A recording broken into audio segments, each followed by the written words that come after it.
नमस्कार दोस्तों, Bombay stock exchange को एनसीएलटी के तरफ से बहुत बड़ा झटका लगा है। दरअसल एनसीएलटी ने बॉम्बे स्टॉक एक्सचेंज की उस अपील को खारिज कर दिया है जिसमें इंसॉल्वेंसी यानी कि दिवालिया प्रक्रिया के दौरान कंपनियों के डीमैट अकाउंट को अनफ्रीज करने के एनसीएलटी के अधिकार को चुनौती दी थी।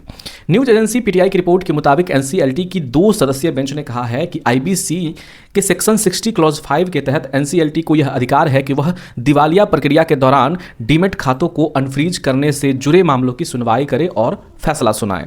बीएसई यानी कि बॉम्बे स्टॉक एक्सचेंज का कहना था कि एनसीएलटी के पास आईबीसी कोड के धारा 60 क्लॉज 5 के तहत उन मुद्दों पर फैसला लेने का कोई अधिकार नहीं है जो सेबी सर्कुलर के अंतर्गत आते हैं।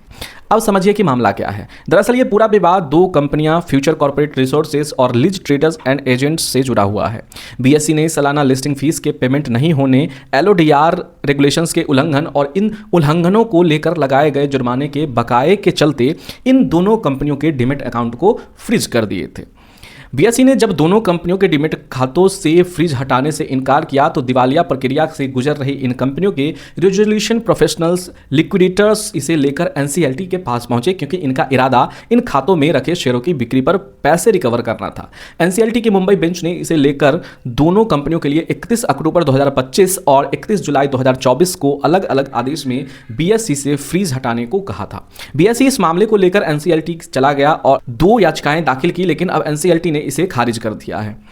दोनों याचिकाओं पर एनसीएलटी ने एक समान आदेश पारित करते हुए कहा कि इन डीमैट खातों को डिफ्रीज करने के लिए रिजोल्यूशन प्रोफेशनल और लिक्विडेटर ने कंपनियों के हित में आवेदन किया था, जिसकी आईबीसी की धारा 14 के तहत मनाही नहीं है। इस मामले में एनसीएलटी ने सिर्फ इस बात पर ही सुनवाई की कि क्या एनसीएलटी को इस मामले में फैसला देने का अधिकार था या नहीं।